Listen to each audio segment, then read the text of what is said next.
Muy buenas tardes, bienvenidos un día más a Todo es Geopolítica, bienvenidos al programa en el que contamos, repasamos y analizamos todo lo que está pasando en el tablero geopolítico, marcado por las declaraciones de Donald Trump, el presidente de Estados Unidos, que concedía una entrevista a Político y cargaba duramente con Ucrania. Pide elecciones, dice que ya no hay una democracia y que Zelensky debe ponerse las pilas. Enseguida vamos a ver sus mensajes contra los líderes europeos, calificándolo de débiles a los líderes europeos. Decía también que están destruyendo sus propios países en un momento en el que carga duramente también contra Nicolás Maduro. Dice que el presidente de Venezuela tiene los días contados. Enseguida vamos a contarles esto, vamos a mirar también a la respuesta por parte de Rusia, pero antes vamos a empezar con últimas horas, con un Donald Trump que dice que ha terminado con 8 guerras y con un frente que vuelve a abrirse. Aviones tailandeses han atacado este martes la ciudad camboyana de Samraong, en la provincia de Odar Meanchai, en medio del conflicto que se ha revivado entre los dos países, es lo que informan medios locales.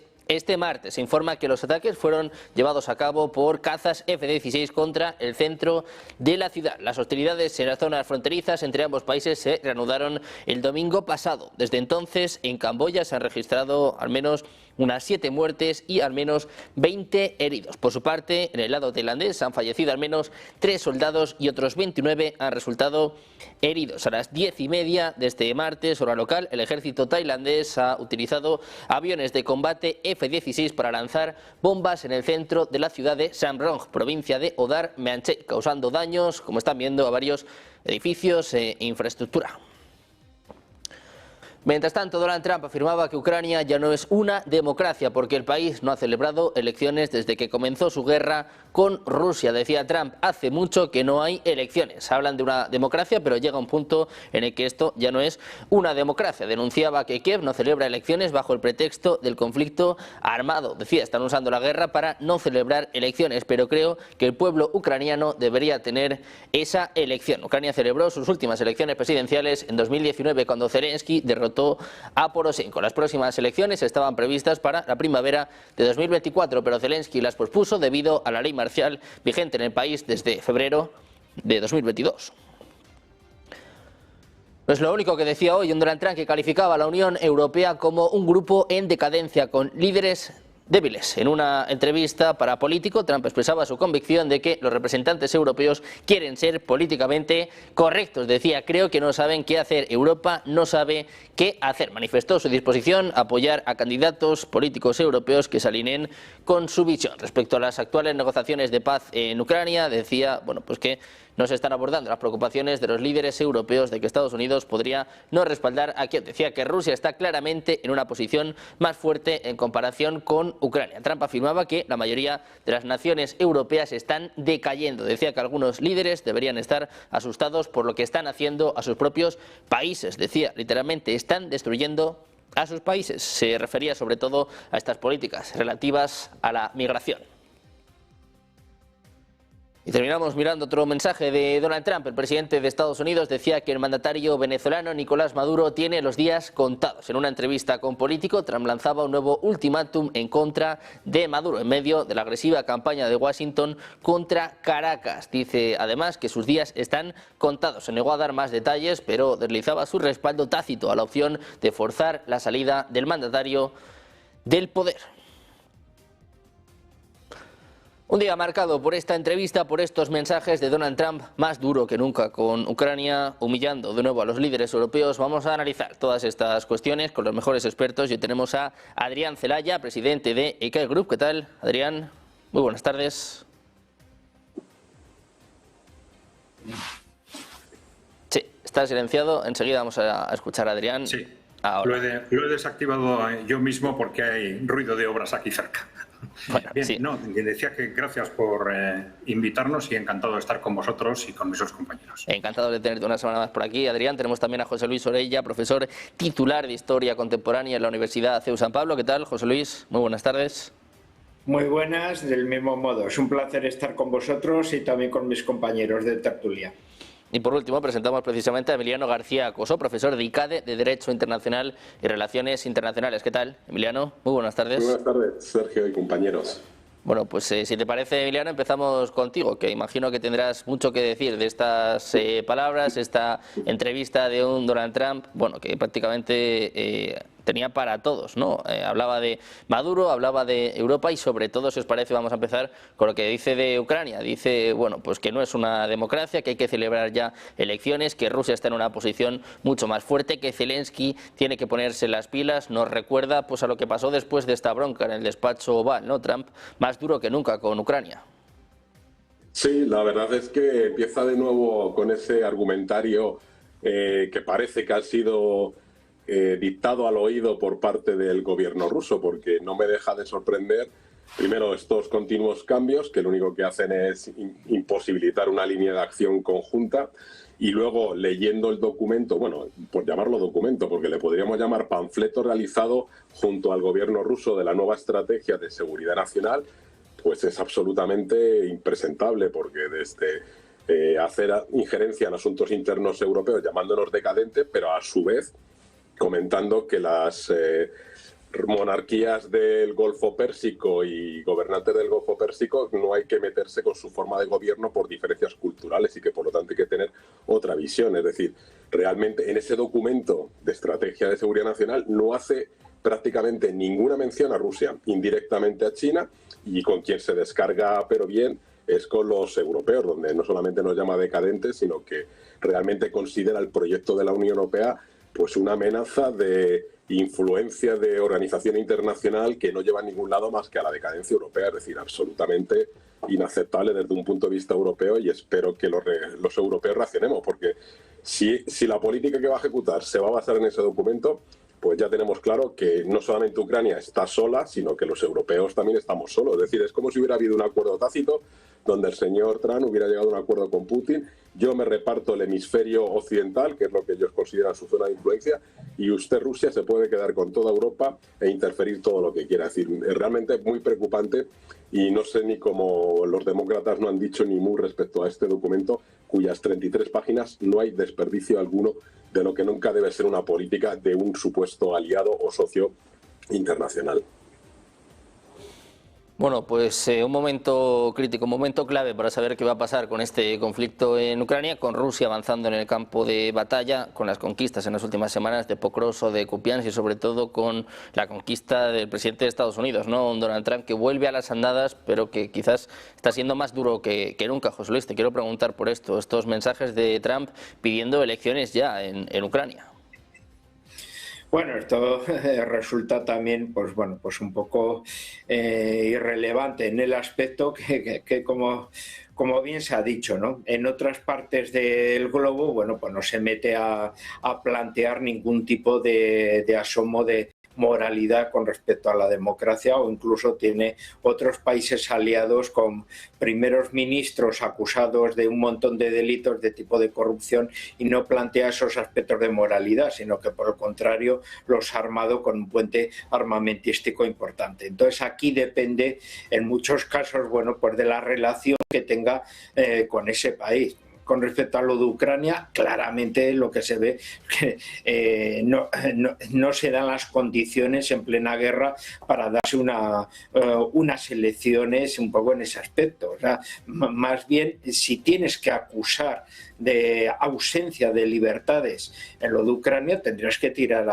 hacia atrás, ¿no? Cuando Zelensky, bueno, sacó toda una batería de prohibiciones y de disoluciones de partidos políticos, más de una veintena, la detención del líder de la oposición, que lo metió en la cárcel, le pegaron una paliza, luego lo intercambiaron por soldados ucranianos, lo trataron como un forajido, y estamos hablando del líder de la oposición nada menos, y la gran parte de los medios de comunicación, excepto aquí, bueno, se callaron e incluso eliminaron esa particularidad de que era el líder de la oposición de Ucrania, ¿no? Y su partido fue disuelto en ese momento, el segundo mayor del país, y una gran cantidad de siglas. O sea, en ese momento sí podías acusar a Ucrania de que se había cargado la democracia porque había eliminado todo un listado de partidos políticos, pero porque en tiempo de guerra no haga elecciones cuando es casi imposible el desarrollarlas, bueno, pues me parece también, bueno, pues una ausencia en ese aspecto, bueno, pues un poco lo que estamos hablando de incoherencias, pero no solo de Trump,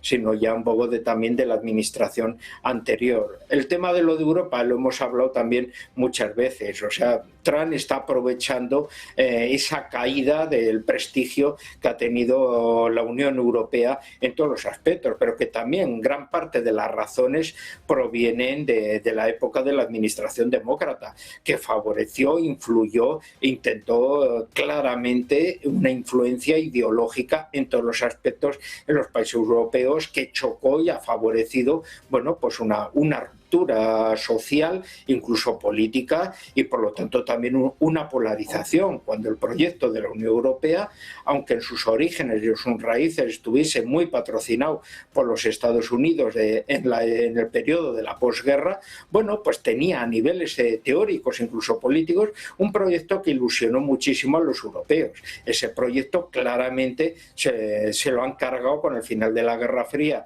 desde Estados Unidos con sus políticas, y la administración demócrata con un doctrinarismo ideológico totalmente desfasado y radicalizado, bueno, pues ha quebrado todas las consistencias europeas, acelerando ese proceso de ruptura y de pérdida de unidad, que es el que estamos sufriendo todo esto. Trump, como buen republicano depredador, ahí pues está aprovechando las circunstancias en beneficio de su país.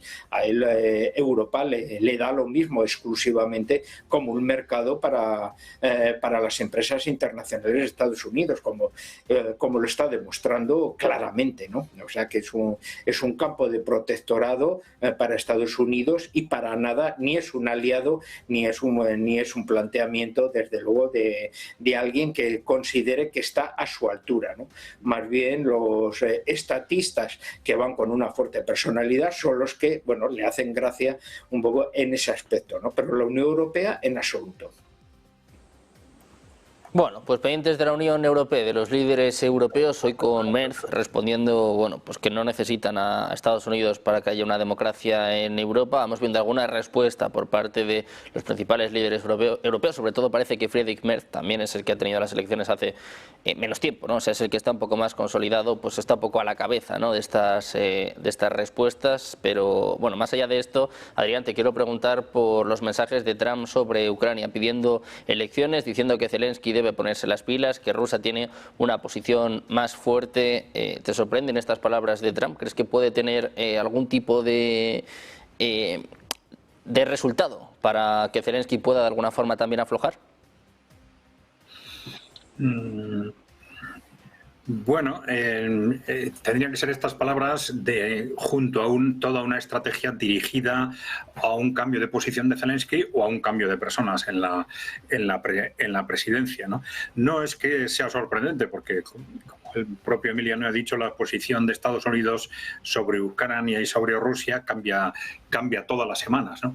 Pero sí es de alguna forma coherente con el contexto del momento, en el que, bueno, ya está siendo cada vez más evidente que esa victoria rusa, que desde el punto de vista estratégico ya tienen conseguida como guerra de desgaste hace 2 años, era simplemente una cuestión de tiempo que esto se materializara en avances territoriales. Esto ya está empezando a suceder, y esto está poniendo lógicamente a todo el mundo en Occidente muy nervioso, a las potencias europeas que están apostando a toda costa que evitar como sea que Rusia gane el conflicto, y a un Estados Unidos que está pensando en cómo irse, pero no quiere irse, digamos, demasiado tarde. Entonces quiere, digamos, lo que desde su punto de vista es una salida ordenada, y esto es lo que no está consiguiendo de acuerdo con los posicionamientos de Zelensky. Zelensky, bueno, pues está manteniendo, o por iniciativa propia o por presión de las potencias europeas, una estrategia destructiva. Esto es cierto para la propia Ucrania. Decimos, cuanto más tiempo pase, pues el resultado va a ser peor para Ucrania. Lo que a Ucrania le interesaría le hubiera interesado ya en el 2022 cerrar el proceso de negociación en los términos en los que se abrió en Estambul, pero le interesaría ya ahora cerrar cuanto antes ese proceso, pero con esas posiciones, digamos, radicales, pues aseguran que el conflicto continúe hasta que, bueno, Rusia ocupe seguramente Odessa y quizás sus tropas lleguen hasta el Dnieper por el norte, ¿no? Bien, esto desde luego pues va a ser lo que es previsible. Al final el contexto va a llevar a donde apunta el terreno de batalla, es decir, donde apunta la realidad y por lo tanto pues a un contexto que se va a tener que negociar entre las distintas partes sobre el futuro institucional de Ucrania. Se resista mucho o poco Zelensky y las potencias europeas que están detrás de él a llegar a un contexto de ese tipo, pues solo va a tener como consecuencia que el proceso final se retrase pues quizás unos meses, quizás un año más. Es posible que desde el punto de vista de las potencias europeas, pues la estrategia sea, como siempre, resistir hasta el último ucraniano, a ver si conseguimos que esto dure un par de años, que cambie el contexto político en Estados Unidos, etcétera, ¿no? Claro, pero mientras tanto, con una Ucrania en principio destrozada y con una perspectiva, ya digo, en el campo de batalla que parece indicar que no les va a dar tiempo para ese cambio de contexto político en Estados Unidos, ¿no? Las opiniones bueno, en ese contexto es natural que Estados Unidos esté presionando o para cambiar las posiciones de Zelensky o para cambiar la presidencia. Ese comentario sobre si el gobierno actual es o no democrático, bueno, puede tener distintas perspectivas. En épocas de guerra hay gobiernos o países en los que se hacen elecciones y se han hecho elecciones y otros países en los que no se han hecho, con el argumento de que hay una situación de guerra. Pero de cualquier forma, independientemente de cuál sea la realidad desde un punto de vista ético, democrático, está claro que hay unas estrategias negociadoras por las cuales Zelensky no entra, que para Estados Unidos son cada vez más urgentes para que el resultado de la guerra sea más o menos aceptable y digno para ellos y que por lo tanto estas presiones con respecto a Ucrania son lógicas. Los comentarios que ha hecho sobre Europa, hombre, yendo al fondo, independientemente de que siendo Trump el que los haga, pues ya sabemos que Europa occidental es mayoritariamente, visceralmente antitrumpista y todo lo que diga Trump pues se interpreta en sentido contrario. Muchas veces tiene el efecto contrario por reacción. Pero bueno, nosotros, digo, como ECAI Center tenemos que decir que coincidimos casi plenamente con lo que con esa valoración, porque es una expresión que nosotros mismos hemos utilizado muchas veces, de que Europa se está autodestruyendo en los últimos 40 años.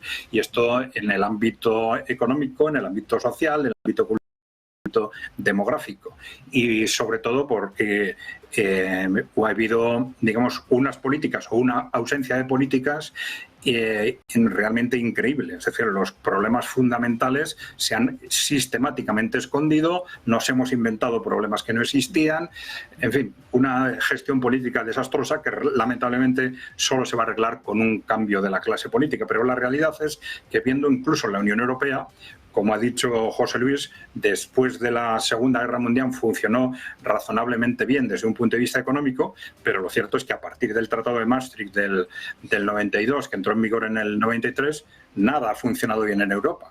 Nada. Ha sido exactamente lo contrario de lo que se preveía. Se pensaba que con la reunificación alemana, la expansión hacia el este, Europa se iba a convertir, porque tenía las bases objetivas para ello, 500 millones de personas, una base tecnológica y formativa impresionante, que se pensaba que Europa se iba a convertir en el centro del mundo y ha sucedido todo lo contrario. Europa se ha ido rápidamente hacia el cajón de la historia. Llevamos 30, 40 años casi haciendo exactamente lo que no hay que hacer y no haciendo lo que hay que hacer. Entonces, lo diga Trump o no lo diga Trump, lo que tenemos que hacer es mirarnos a nosotros mismos y hacer inmediatamente esos cambios que teníamos que haber hecho hace mucho tiempo. Bueno, pues un momento de cambios, un momento para reflexionar en Europa, sobre todo en los líderes europeos, con esta foto que ya se hizo histórica, con Trump a un lado de la mesa y con los líderes europeos alrededor, pues parece que de aquellas tierras estos lodos, ¿no? Algo así es este dicho, que bueno, viene de alguna forma pues a mostrar cómo está la situación en torno a un Donald Trump que no para de humillar a Europa, no para de humillar a los líderes europeos, con la estrategia que se publicó la semana pasada y con los mensajes en los que hoy advertía básicamente de que están destruyendo la civilización europea, están destruyendo sus pueblos. Emiliano, ¿qué puede hacer Europa para responder a Donald Trump, para ganarse de alguna forma el respeto o por lo menos parar los pies al presidente de Estados Unidos?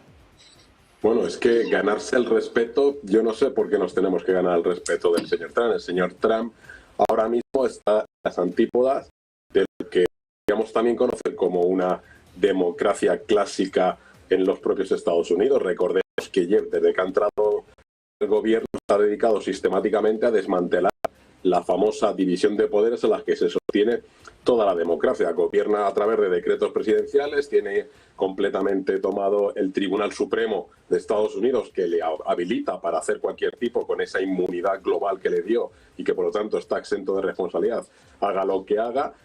Básicamente el Partido Demócrata no existe o ha sido barrido completamente. Entonces, ¿por qué nos tenemos que poner al mismo nivel y tenemos que participar de esa visión ultra ortodoxa que tiene de todas las cuestiones? Precisamente uno de los grandes valores que ha tenido Europa y las democracias europeas es que, tratando de mantener nuestra identidad cultural y nacional, hemos sido capaces de aglutinar 27 modelos diferentes de estados, tratar de defender y proteger los derechos humanos y las libertades fundamentales, y es de lo que se nos está acusando. Entonces, bueno, pues si lo que se nos está acusando es de garantizar un mínimo de respeto de esos derechos humanos y libertades fundamentales y de respetar el derecho internacional, pues entonces la única reacción es volver a profundizar, integrarnos aún más en los ámbitos que nos genera que sean talones de Aquiles para lo que es la integración europea, especialmente en el ámbito defensivo, y tratar de ser una alternativa. Es que si no somos una alternativa, que nos transformamos todos otra vez en estados-nación,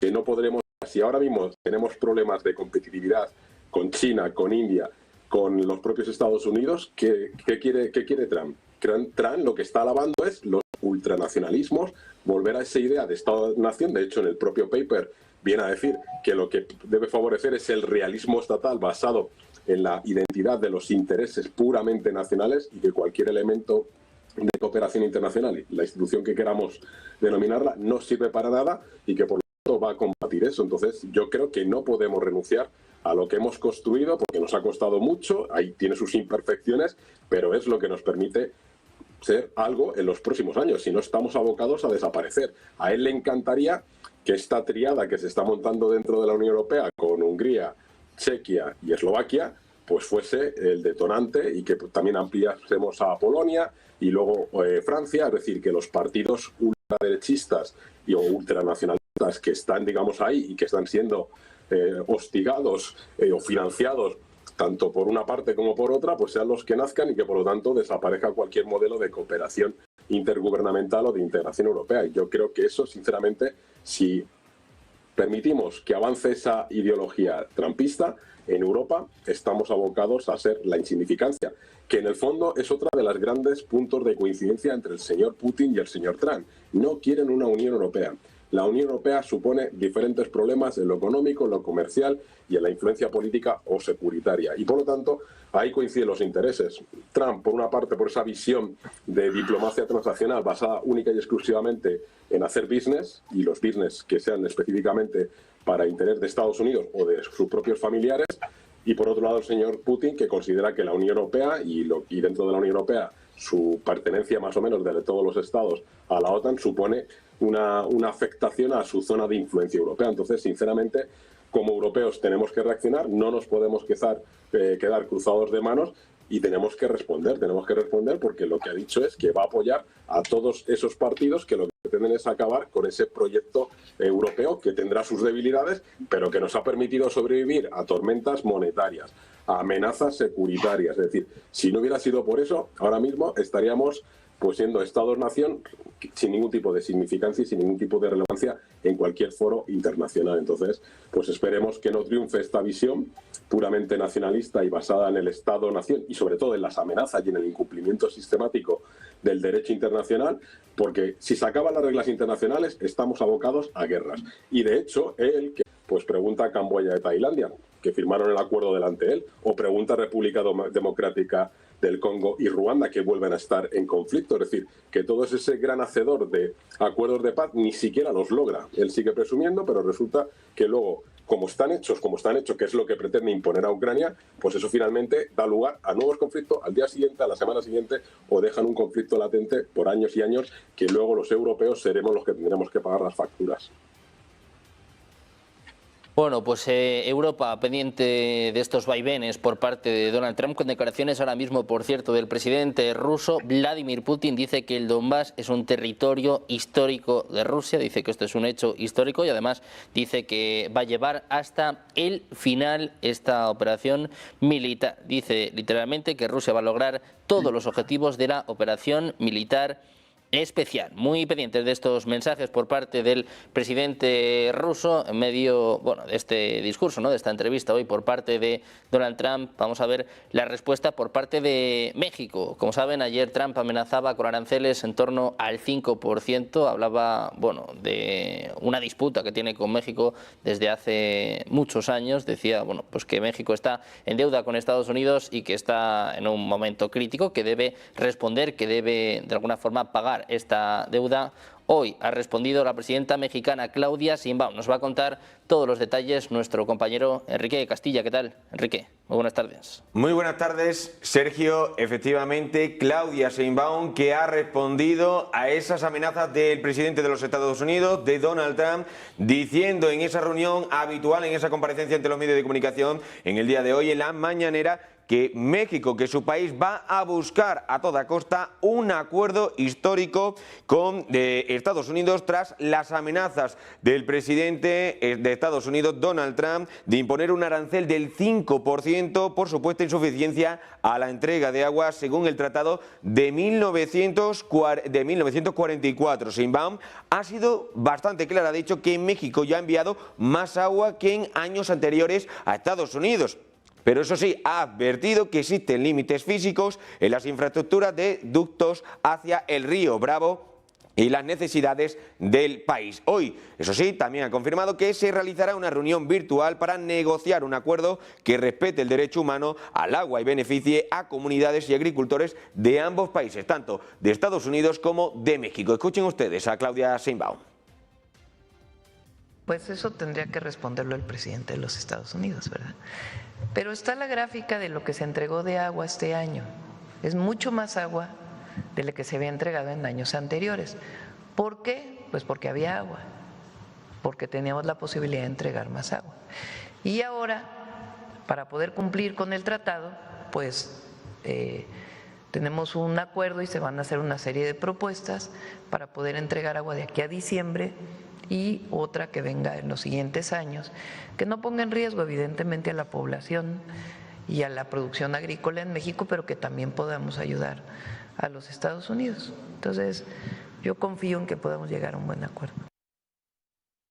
Sheinbaum, que espera, eso sí, que se llegue a un acuerdo importante en el día de hoy con los Estados Unidos de América. Por lo tanto, Sergio, bueno, pues escuchábamos precisamente a Claudia Sheinbaum respondiendo a Donald Trump, respondiendo a estas amenazas del presidente de Estados Unidos. Muchas gracias, Enrique, por esta última hora. Nosotros vamos a seguir mirando más asuntos. Antes vamos a hacer una pequeña pausa, 2 minutos y enseguida más información, más análisis en Negocios Televisión.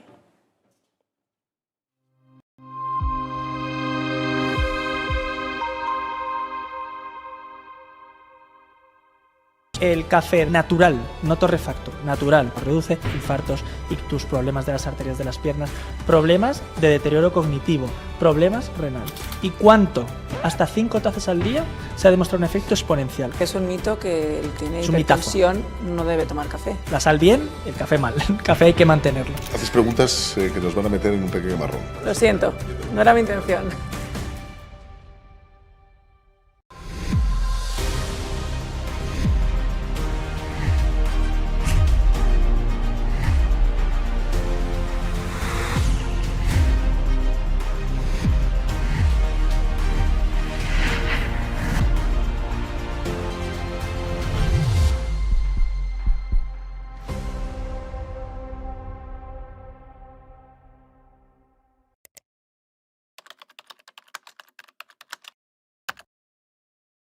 Buenos días, 8 de la mañana es la figura de Charlie. Buenos días, 8 de la mañana dicen que al oro le han bajado a la tierra después de la jornada de ayer. Seguimos en Negocios Televisión. Mañana continuamos en Negocios Televisión. Sean bienvenidos de nuevo a Negocios Televisión. Negocios Televisión. Sobre todo intentando ver lo que Europa está poniendo encima de la mesa en esos ejercicios militares.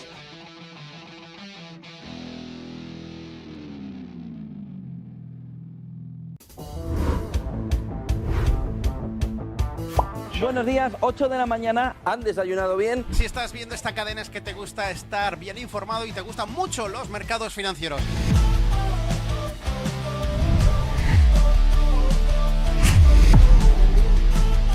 No, pero no critiquéis. Aquí vemos todo lo contrario. Os oía todos los días. Esto lo hacen estupendamente. Es un cachondeo. Pero lo que está claro es que ahora mismo Traéis a invitados excepcionales. Good afternoon, Cathy Booth.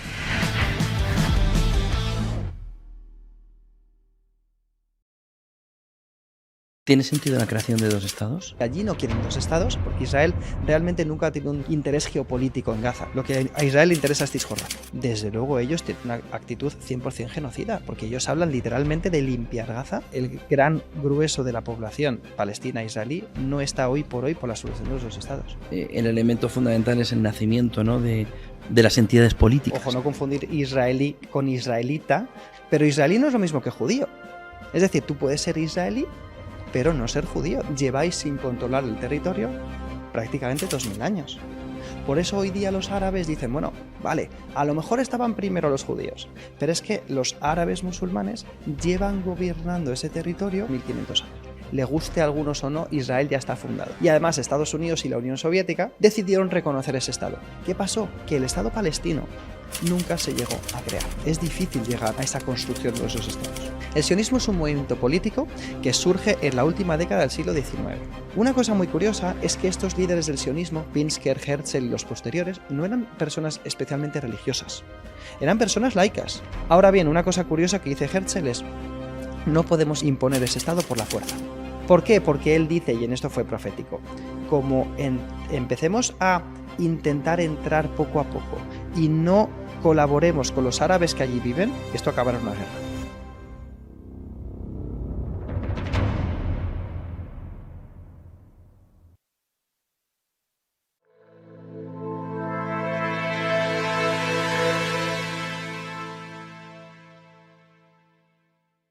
Negocios Televisión, seguimos en Todo es Geopolítica, en un día marcado por estas declaraciones del presidente de Estados Unidos, un Donald Trump que cargaba duramente contra los líderes europeos, básicamente les despreciaba y decía que están destruyendo sus propios países. Vamos a seguir analizando esto con los mejores expertos. Vamos a pasarle el turno a José Luis Orella. José Luis, cuéntanos cómo ves estas duras declaraciones por parte de Donald Trump.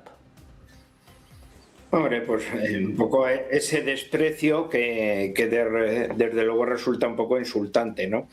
Aunque parte de las causas también se nota en ese cambio, ¿no?, que se ha producido a nivel interno desde la clase política, ¿no? Si tenemos, puede decir casi como modélicos, ¿no?, una clase política que en toda la posguerra construyeron esa Europa un poco del bienestar, fuesen democristianos, fuesen liberales o fuesen socialdemócratas, pero con una visión del servicio y del bien común hacia los demás. Luego, posteriormente, casi desde la salida de Jacques Delors, vemos que las instituciones europeas en muchos casos se han convertido casi en refugio de políticos con problemas de inspección por temas de corrupción en sus respectivos países, ¿no?, que eran enviados a las instituciones para lavarlos y luego posteriormente, transcurrido un tiempo, pudieran volver otra vez a liderar un poco sus formaciones políticas, ¿no?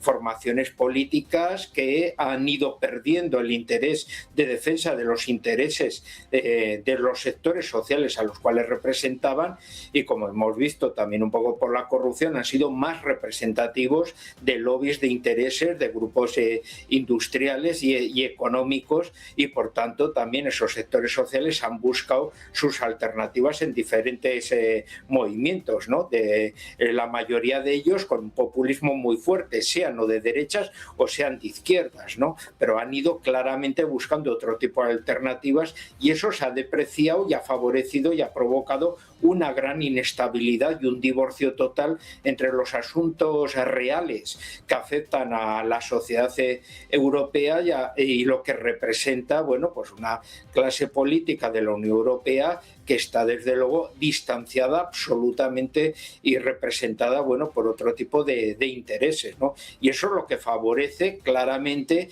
que ese olor, se puede decir casi a detritus, bueno, pues favorezca el aprovechamiento de los buitres, ¿no? Y que Trump, bueno, pues claramente pues aproveche las circunstancias en beneficio propio, un poco con ese aire de depredación que casi nos recuerda, bueno, la política de las cañoneras del siglo XIX, ¿no?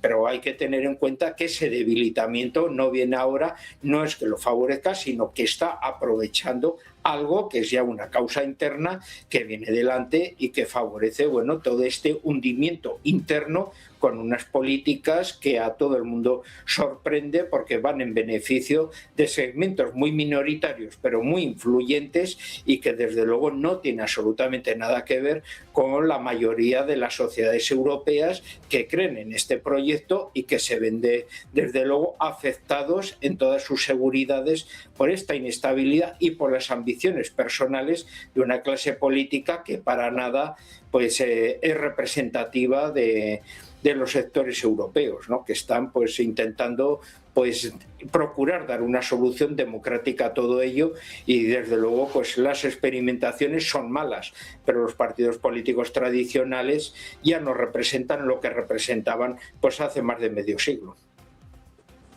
Bueno, pues mientras Europa está en una crisis prácticamente sin precedentes, Trump, bueno, pues empieza también a oler la sangre. Enseguida seguimos analizando esta cuestión, pero vamos a ir rápidamente con últimas horas. El foco, como saben, está puesto en la inteligencia artificial y tenemos un hito histórico por parte de ChatGPT. OpenAI está cerca de alcanzar los 900 millones de usuarios activos semanales. Es lo que informa The Information este martes, citando una fuente con conocimiento de su crecimiento. Según la fuente, los 5 mercados principales de ChatGPT por usuarios activos semanales son Estados Unidos, India, Brasil, Japón y Francia. Sin embargo, el número de usuarios activos mensuales de ChatGPT aumentó solo un 5% de agosto a noviembre, es lo que apuntan datos proporcionados por Sensor Tower, lo que podría indicar que el crecimiento del chatbot de OpenAI será más débil en el futuro, ya que ChatGPT ha capturado a los usuarios más accesibles. Récord histórico por parte de ChatGPT, se acerca a los 900 millones de usuarios activos. El foco puesto en la inteligencia artificial, mirando a ChatGPT, hablando precisamente de inteligencia. Según Donald Trump, es algo de lo que falta, es algo de lo que carecen los líderes europeos. Adrián, te quiero preguntar por esto, porque claro, si hablamos de Macron, de esta Merz, decía yo, Merz se salva un poco porque las elecciones fueron hace muy poquito, pero vemos que los principales líderes europeos están en una posición debilitada y Trump pues parece que también es consciente de ello y se aprovecha. Te quiero preguntar por estos últimos mensajes y también qué se puede hacer para frenar esta escalada, decía yo, para que Trump nos respete un poco, ¿no? Respete un poco a los líderes europeos. ¿Y crees también que estamos a tiempo? Sí, me parece que está silenciado, Adrián. A ver. Ahora. Sí, el mensaje es desde luego duro, como han dicho mis compañeros, pues probablemente insultante, ¿no? Es el estilo habitual de Trump. La cuestión es por qué y para qué se lanza, ¿no? Y yo creo que esto probablemente hay que escribirlo dentro de ese contexto en el que Estados Unidos está partiendo de problemas similares a los de Europa, esto hay que decirlo, pero está buscando su recolocación, su reubicación en ese mundo multipolar que el trumpismo seguramente considera inevitable frente a los otros sectores más cercanos a Europa, de la oligarquía financiera, ligados al Partido Demócrata, etcétera, que siguen manteniendo la apuesta por el control del mundo, digamos. Pues el trumpismo parte de una posición realista, influida por las teorías de Kissinger, de que Estados Estados Unidos no tiene más remedio, como no puede enfrentarse a China y a Rusia, no tiene más remedio que ubicarse en ese mundo multipolar, y entonces lo que tiene que hacer es, al final, de una forma u otra, ir despegándose de aquellos entornos en los que tiene poco que conseguir y concentrarse en su territorio y, digamos, en lo que consideren su área de influencia, ¿no?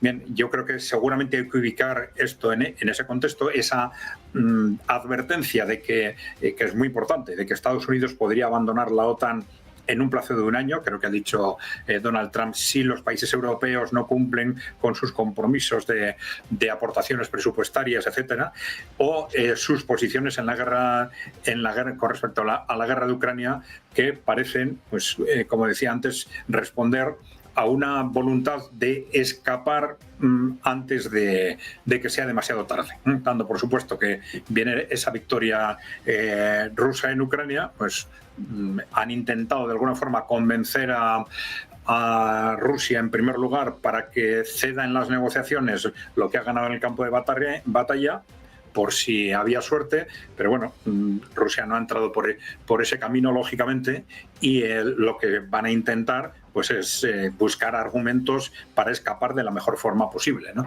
Bueno, yo creo que ese es el contexto en el que hay que comprender estas críticas a Europa. Pero, como tú decías, ¿cuál es la interpretación de estos mensajes que tenemos que hacer en Europa, independientemente de esa posición reactiva contra todo lo que dice Trump, que siempre tenemos, aunque tenga razón, pues todo el mundo se pone en contra de lo que dice Trump porque es Trump el que lo ha dicho, ¿no? Bueno, vamos a ver, en este caso está claro que Europa es tiene una comunidad histórica que probablemente tiene una lógica cultural, histórica también, que justifica tener entidades comunes, tener actividades comunes, y esto, pues bueno, hay ámbitos muy evidentes, como podrían ser la representación exterior, etcétera, como mínimo, ¿no?, que justifican estructuras comunes. Ahora, otra cosa es si estas estructuras comunes son o no las que tenemos ahora.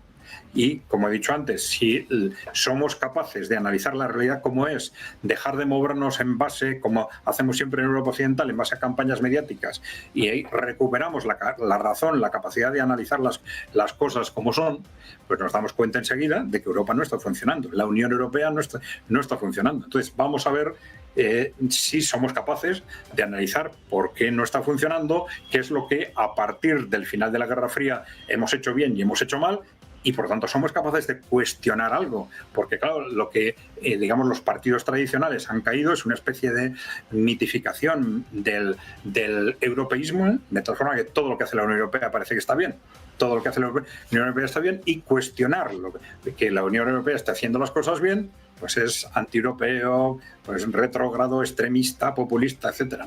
No, pues no, señores. Objetivamente y globalmente, la realidad es que la Unión Europea lo ha hecho prácticamente todo muy mal desde el año 92. Entonces tendremos que ser capaces de analizar la realidad objetivamente, ¿no? Pero bueno, ese es el examen, digamos, teórico. El examen práctico es que tenemos una clase política tremendamente vinculada a esa clase, digamos, oligárquica europeísta, y que por intereses propios no se va a desvincular fácilmente de defender a toda costa ese proyecto de la Unión Europea. Lo que necesitamos es un cambio en la clase política lo antes posible, porque ya es tarde, pero no solo porque las estructuras y la composición de la Unión Europea sea o no sea válida, sino porque las políticas que se están aplicando no solo en la Unión Europea, sino en los estados de Europa Occidental, pues nos están llevando al desastre.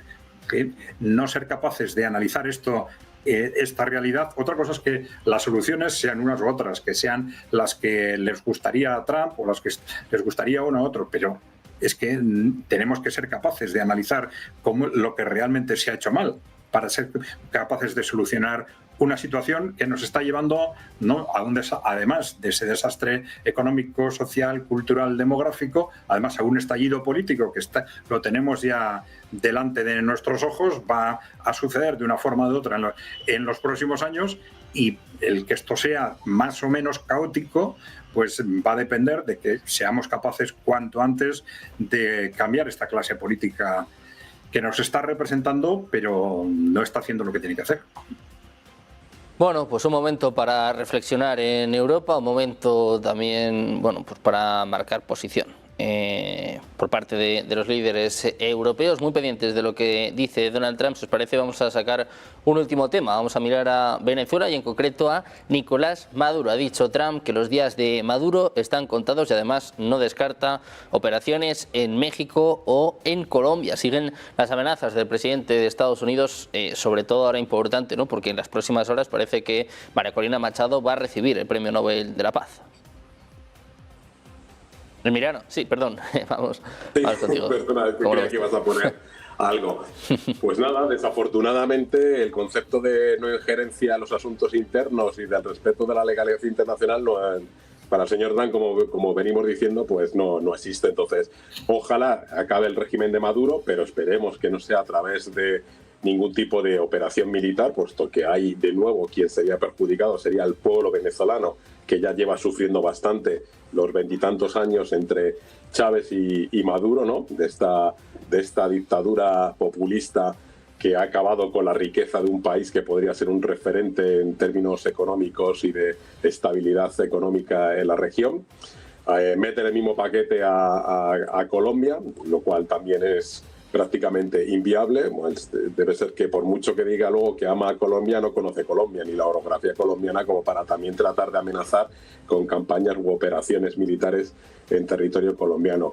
Y luego, pues desafortunadamente para México, pues como ha declarado la guerra porque los considera como amenazas terroristas a los clanes, pues según sus teorías tendría que invadir México, que de hecho ya dejó caer que habría operaciones, que intentar meter a algunos militares en México. Es decir, en lugar de respetar y partir de una colaboración a través con las autoridades y Fuerzas Armadas, pues en lugar de eso es simplemente jugar siempre con la amenaza, ¿no? Entonces, bueno, pues esperemos que esa advertencia que ha hecho el señor Maduro se cumpla, pero se cumpla para el bien del pueblo venezolano, que hizo unas elecciones, que está acreditado que hubo unas actas donde ganó el señor Edmundo González.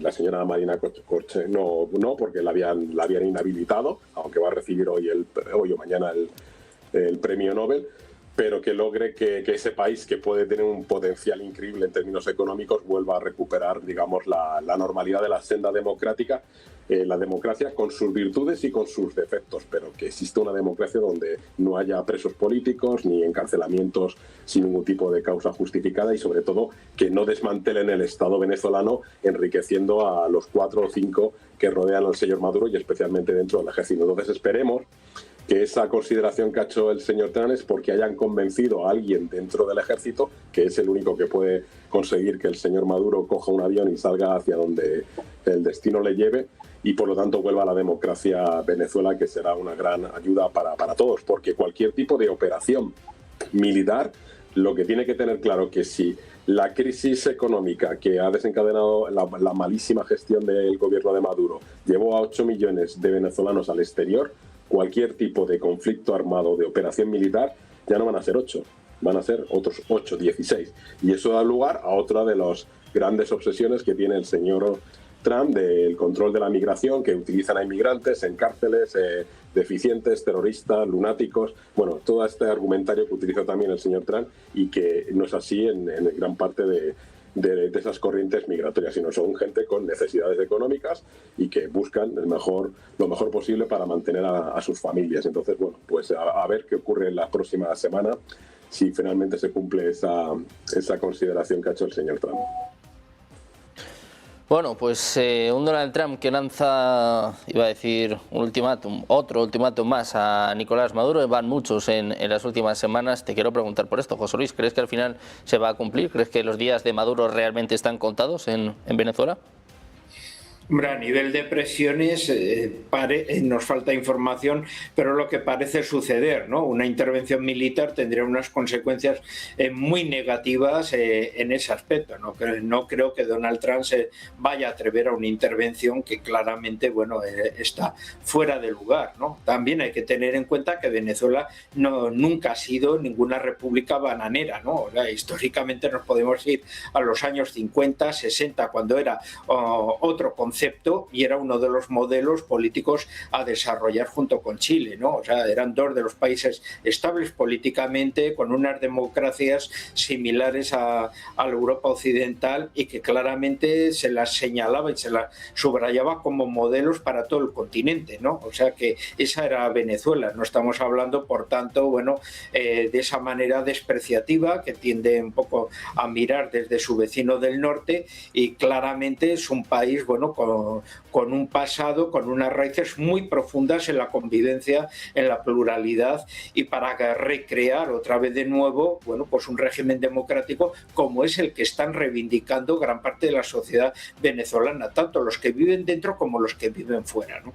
Así que yo creo que una intervención o una presión esencialmente política, como bien ha dicho Emiliano, para que el verdadero factotum, el verdadero juez de la situación, que es el que tiene el monopolio de las armas, las Fuerzas Armadas, puedan pues claramente llegar a un proceso, bueno, pues de transición, de eliminación de la presencia de Maduro, exiliándolo en algún lado, y por lo tanto proceder a un cambio, a un régimen puramente democrático en el cual los venezolanos, pues incluso varios millones de ellos volverían otra vez si tienen una oportunidad, una estabilidad y un marco de crecimiento emprendedor como el que ellos siempre han sido, bueno, pues sería muy aceptable por todos, ¿no? La cuestión es en qué va, cómo está esa situación, si Maduro está verdaderamente, bueno, pues presionado y los suyos y no se sienten fuertes, no se sienten apoyados, sin base social, y cuál es la actitud del ejército venezolano, que en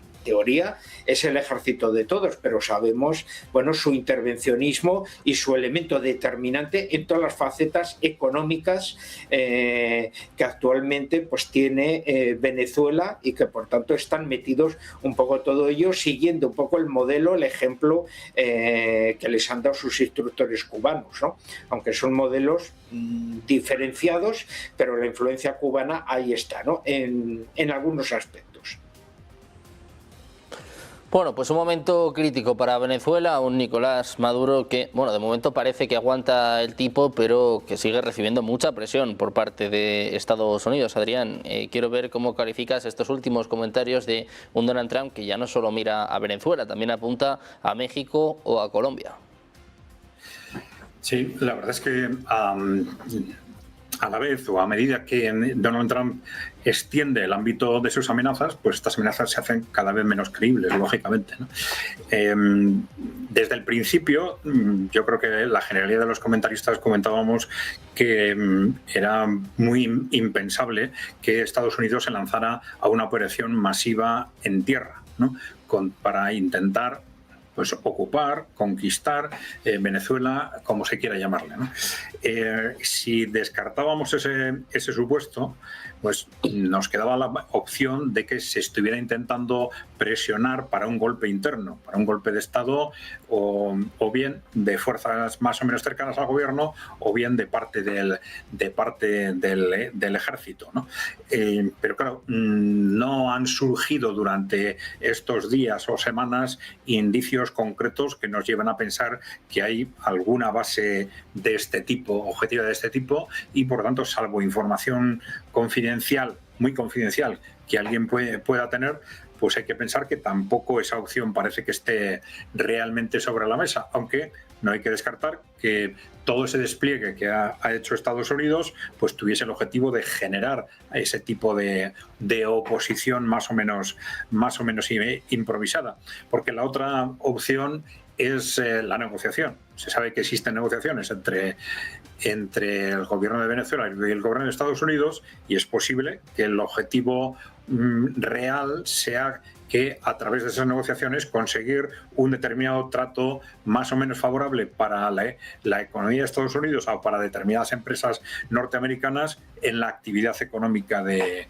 Venezuela, en la gestión de sus recursos, etcétera, ¿no? Bueno, no hay que descartar esto, y teniendo en cuenta la forma de actuar de Trump en otras ocasiones, que lanza apuestas absolutamente disparatadas para que luego las cosas terminen llegando a un contexto de negociación más o menos razonable, pues no sería algo que hubiera que descartar. Claro, es algo muy extraño si tenemos en cuenta lo que se está haciendo desde el punto de vista de desplazamiento de barcos, de flotas, de hombres, etcétera, ¿no? Es un desplazamiento tremendo con un coste impresionante para Estados Unidos, si luego eso efectivamente queda en nada. Pero ya digo, teniendo en cuenta la experiencia y la forma de gestionar estos temas por parte de Donald Trump, pues no sería algo que habría que descartar. Yo creo que Venezuela está en un momento crítico desde distintos puntos de vista. El más importante, creo yo, es su futuro dentro de los BRICS. Es decir, no sé, Venezuela se encontraba, a partir de su solicitud de adhesión a los BRICS y su interrelación con los países del entorno de los BRICS, en un contexto claramente optimista cara al futuro, que le iba a permitir conseguir una estabilidad política e institucional que no ha tenido durante los últimos 20 años. Una estabilidad que necesita tanto de una nueva forma de hacer gobierno, un gobierno que no esté, digamos, tan atrincherado, tan a la defensiva, como ha estado el chavismo, bueno, en parte como consecuencia del acoso exterior y en parte como consecuencia también de una oposición que también necesita inevitablemente renovarse. Es decir, la percepción muy amplia en el pueblo venezolano es que hay una oposición que realmente no es venezolana, sino que responde a intereses extranjeros. Entonces esto va más allá de la disputa ideológica y hace muy difícil que esta sea una oposición realmente constructiva, ¿no? Yo creo que esa estabilización que le puede dar a Venezuela la interrelación con los BRICS le debería permitir una nueva forma de gestionar el gobierno y una nueva forma de gestionar la oposición, de tal forma que, independientemente del posicionamiento ideológico de cada uno de ambos ámbitos, todos ellos se perciba que están realmente con una u otra perspectiva, pero trabajando para su país y no trabajando para potencias extranjeras, lo cual es un auténtico bloqueo político en Venezuela.